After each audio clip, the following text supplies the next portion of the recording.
ওয়ালাইকুম, সবাই কেমন আছেন? আশা করি সবাই ভালো আছেন, সুস্থ আছেন। আমি আল্লাহর রহমতে ভালো আছি। আপনাদের দোয়ায় এই তো রসুন আর আদা বাটতেছি, সাথে থাকুন। এই যে বাটতেছি, আমার বাটা কমপ্লিট। এখন এগুলো ফ্রিজে রাখবো। এখন রান্না করতেছি, সাথে থাকুন। তেল দিতেছি,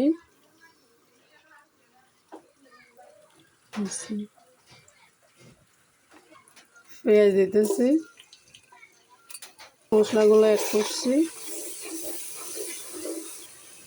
এই আমার মশলা কমপ্লিট। এখন মাংস দিতেছি,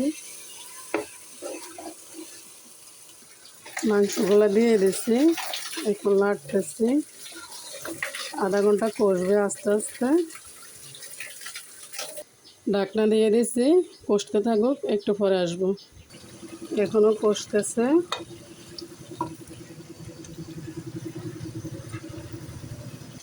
আমার মাংস হয়ে গেছে। এই যে কি সুন্দর কালার আসছে। তো আর কি, আজ এ পর্যন্ত। সবাই ভালো থাকেন, সুস্থ থাকেন। আল্লাহ হাফেজ।